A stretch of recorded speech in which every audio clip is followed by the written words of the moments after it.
Damos continuidade com o segundo módulo e a pergunta é a seguinte: o que muda nos ritos iniciais da celebração da Santa Missa? Meus amigos, quando nós pensamos a celebração eucarística, Sacrosanto Concílio, aquele documento sobre a Sagrada Liturgia, no parágrafo de número 56, diz o seguinte: a missa consta de duas partes, liturgia da palavra e liturgia eucarística. E essas duas partes, elas são emolduradas por um rito de introdução, os ritos iniciais, e os ritos de conclusão, os ritos finais. É importante a gente considerar que esta nova edição do Missal Romano não mudou a estrutura da celebração. Nós não temos que reaprender o modo de celebrar a Eucaristia. A estrutura da celebração é exatamente a mesma. Nós temos então alguns detalhes de mudanças, nas traduções dos textos, nas palavras, alguns gestos, muito sutilmente. De modo que, quando nós pensamos nos ritos iniciais da missa, esses ritos iniciais, eles têm um caráter de introdução, de exórdio, conforme assegura a instrução geral do Missal Romano, um exórdio, preparando a comunidade ali reunida para ouvir a palavra de Deus.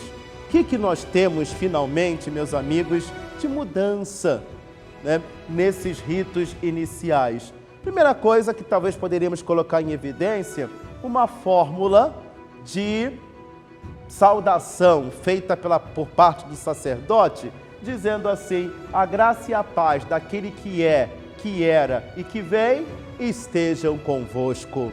Depois, quando nós temos o ato penitencial, veja que o ato penitencial, ele é um convite ao arrependimento. O sacerdote convida a comunidade ao arrependimento, não que substitua o sacramento da confissão, um convite ao reconhecimento das nossas culpas.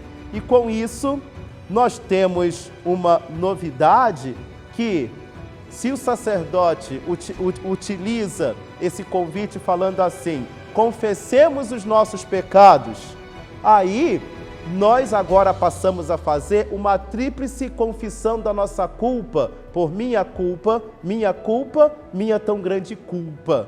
Diferente do que era na edição anterior do nosso missal. Aí então agora nós diremos: confesso a Deus Todo-Poderoso e a vós, irmãos e irmãs, que pequei muitas vezes por pensamentos, palavras, atos e omissões, por minha culpa, minha tão grande culpa.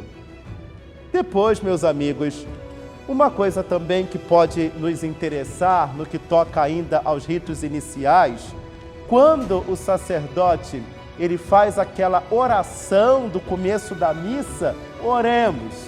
Essa oração que é, portanto, chamada de coleta, aquela que é feita no começo da missa, nós vamos observar nas nossas celebrações uma pequena diferença no finalzinho daquela oração, que até então terminava assim: por nosso Senhor Jesus Cristo, vosso Filho, na unidade do Espírito Santo. Amém. Aí agora, muito sutilmente, uma alteração, passamos a concluir esta oração dizendo assim: por nosso Senhor Jesus Cristo, vosso Filho, que é Deus, e convosco vive e reina, na unidade do Espírito Santo, por todos os séculos dos séculos. Amém. Desse modo, nós temos uma visão dos ritos iniciais, de pequenas modificações, pequenas novidades dos ritos iniciais. Terminando os ritos iniciais, nos sentamos para ouvir a palavra de Deus. Agora, nós queremos observar a liturgia da palavra. O que muda na liturgia da palavra? Meus amigos, a liturgia da palavra, ela possui uma estrutura de diálogo de uma beleza extraordinária.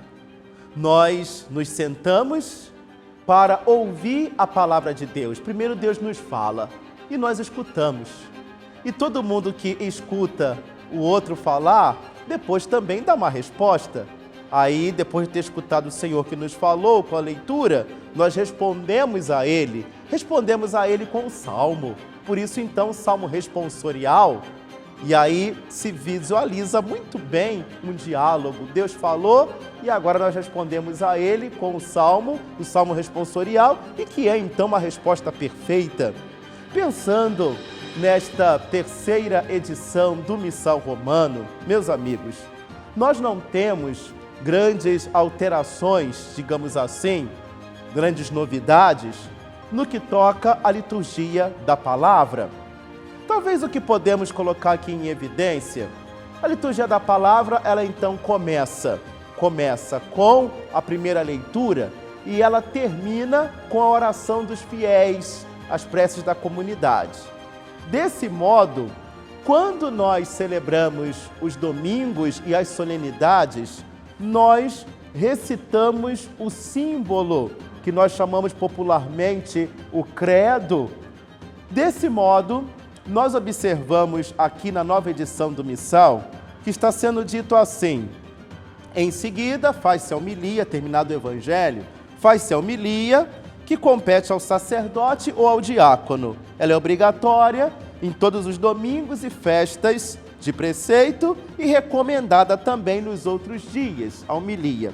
Terminada a homilia, quando for prescrito, ou seja, nos domingos e solenidades, canta-se ou recita-se o símbolo ou profissão de fé, o credo.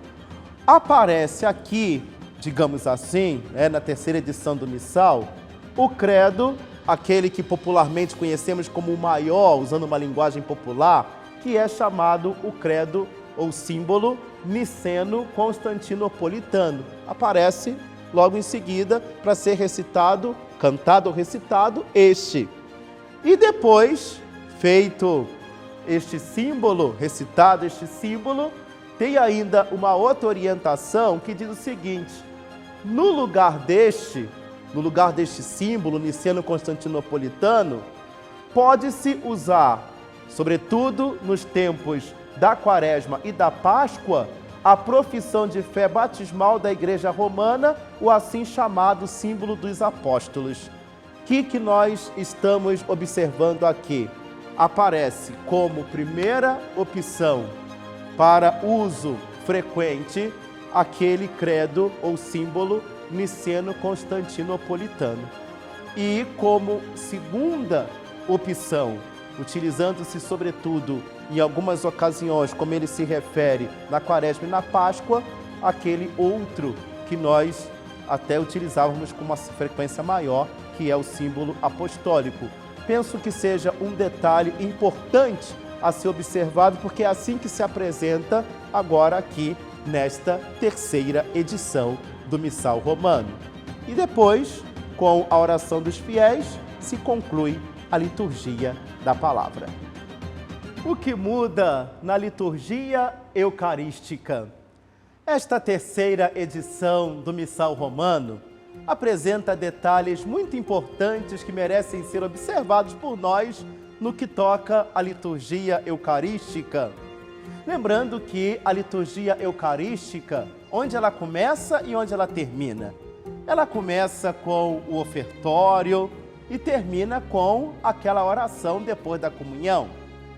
Quando nós observamos o ofertório, talvez um detalhe sutil, mas importante a ser observado aqui por nós, é que aquele convite à oração que o sacerdote, o presidente da celebração, faz logo após o ofertório, dizendo: orai, irmãos e irmãs, para que nosso sacrifício seja aceito por Deus Pai Todo-Poderoso. Então, agora nós temos o sacerdote dizendo isto da seguinte forma: orai, irmãos e irmãs, para que o meu e o vosso sacrifício seja aceito por Deus Pai Todo-Poderoso. A resposta do povo continua exatamente a mesma.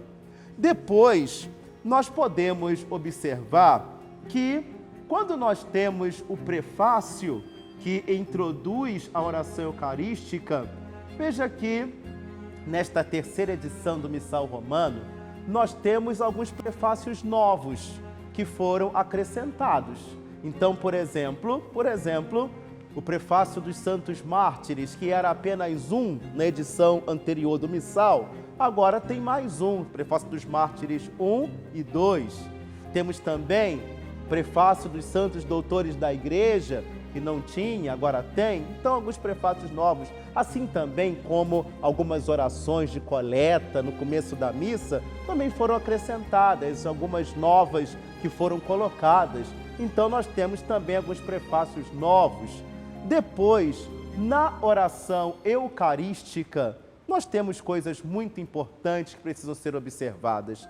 Eu destaco, talvez mais importante aqui para nós, depois que o sacerdote, presidente da celebração eucarística, ele faz aquele relato da instituição na noite em que ia ser entregue, ele tomou o pão, deu graças e o partiu. Concluído todo o relato da instituição, quando o sacerdote diz, eis o mistério da fé, tivemos agora uma mudança nesse sentido no nosso missal, aqui no nosso Brasil. Então o sacerdote, ele agora pode dizer isso de três maneiras diferentes. Ele pode dizer mistério da fé, não diz mais eis, né? Ele pode dizer mistério da fé. Ou então ele pode falar assim, mistério da fé e do amor. Ou então ele pode falar mistério da fé para a salvação do mundo. É importante ficar atento que dependendo daquilo que for dito pelo sacerdote, será a resposta do povo. Então, se o padre ele falar assim, olha, mistério da fé, nesse caso, todo mundo terá que responder necessariamente assim, anunciamos, Senhor, a vossa morte, proclamamos a vossa ressurreição, vinde, Senhor Jesus. Mas se o padre optar por dizer assim, olha, mistério da fé e do amor, nesse caso, o nosso povo responde, todas as vezes que comemos deste pão e bebemos deste cálice, anunciamos, Senhor, a vossa morte, enquanto esperamos a vossa vinda. Mas se ele fizer a opção pela terceira fórmula, que seria mistério da fé para a salvação do mundo, sendo assim, a resposta terá que ser, Salvador do mundo, salvai-nos, vós que nos libertastes pela cruz e ressurreição. Depois também, no que toca ainda à oração eucarística, é muito importante a gente observar que algumas respostas da oração eucarística, elas foram modificadas. Nós sabemos que estas respostas nós temos aqui no nosso Brasil. No Brasil, nós temos esse costume, né, da intervenção do povo na oração eucarística. Não é que aconteça isso em todas as partes do mundo, né, é propriamente aqui no nosso Brasil. De modo que ficaremos também atentos, porque algumas dessas respostas tiveram também modificação. Eu dou um exemplo aqui, de repente, de uma ou outra, só para a gente observar. Por exemplo, quando nós dizemos assim, por isso, ó Pai, nós vos suplicamos, santificai pelo Espírito Santo as oferendas que vos apresentamos para serem consagradas, a fim de que se tornem o corpo e o sangue de vosso Filho, nosso Senhor Jesus Cristo, que nos mandou celebrar estes mistérios. A resposta do povo agora passa a ser a seguinte, enviai o vosso Espírito Santo. Não é mais santificar nossa oferenda ao Senhor, agora é enviai o vosso Espírito Santo. O mesmo acontece também quando, por exemplo, na oração eucarística número 1, nós fazemos a menção dos santos mártires, os vossos apóstolos e mártires, Pedro e Paulo, André, Tiago e João, Tomé, Tiago e Filipe, Bartolomeu e Mateus, Simão e Tadeu, Lino, Cleto, Clemente, Sisto, Cornélio e Cipriano, Lourenço e Crisógono, João e Paulo, Cosme e Damião e todos os vossos santos, por Cristo Senhor nosso. Aí a resposta do povo agora passou a ser assim, em comunhão com os vossos santos vos louvamos. Então eu dou o exemplo dessas duas, que é para a gente poder observar que nós tivemos também algumas mudanças nas respostas da oração eucarística que nós temos essas intervenções aqui no Brasil. Depois também, muito importante a gente considerar, eu estou levando em conta que nós temos diversos sacerdotes, diáconos, seminaristas, cerimoniários, que estão certamente nos assistindo. E tem aqui talvez um detalhe que possa interessar ainda no que toca à oração eucarística. Veja, na oração eucarística número 1, pensando na atual edição do Missal, que já já nós vamos guardar para tomar a nova, né? Então veja, na atual edição do Missal, na oração eucarística número 1, nós temos uma coisa que nós chamamos de comunicantes próprios. O que são isso? São trechos que nós temos naquela oração eucarística número 1 e que são mencionados, são lidos, digamos assim, em algumas ocasiões, Natal, Páscoa, e aí nós lemos aquele trecho. Se não é uma data dessa, nós pulamos. Veja que esses comunicantes próprios, que estavam presentes até então apenas na oração eucarística número 1, agora passaram a estar presentes também nas outras orações eucarísticas, ou seja, 2, 3 e 4. Então está aí uma novidade importante na terceira edição do Missal. Os comunicantes próprios agora estão na oração eucarística 1, 2, 3 e 4, não só na 1 como era antes. Além disso, esses comunicantes próprios eles foram também aumentados. Então, por exemplo, passou a ter um para todo domingo. Isso é novo, não tinha na edição anterior. Depois também passou a ter um comunicante próprio, comunicantes próprios para todos os sacramentos. Então, se estamos celebrando a Eucaristia e tem lá batismo, e tem lá o matrimônio, e tem até mesmo o Som dos Enfermos, tem comunicante próprio para cada uma dessas situações, desses sacramentos. Até para a primeira comunhão, tem um comunicante próprio. Então, na oração eucarística 1, 2, 3 e 4, nós temos agora esses comunicantes próprios. E depois também nós podemos, tem outros detalhes importantes ainda na oração eucarística, mas vamos ao que é mais essencial. Depois nós temos, quando se faz o convite para a oração do Pai Nosso, veja, terminada a oração eucarística, é feita aquela grande glorificação de Deus, por Cristo, com Cristo, em Cristo, a vós Deus Pai Todo-Poderoso, na unidade do Espírito Santo, toda a honra e toda a glória, agora e para sempre. Amém. Vão observar que a partir de agora, esse finalzinho do que nós chamamos de doxologia, essa grande glorificação de Deus, o finalzinho mudou, uma mudança muito sutil. Agora, ao invés de dizer agora e para sempre, se diz pelos séculos dos séculos. Amém. E depois vem a oração do Pai Nosso. O sacerdote, presidente da celebração, ele pode convidar para o Pai Nosso de diversas formas. Tem aqui digamos assim, muitas possibilidades do convite ao Pai Nosso.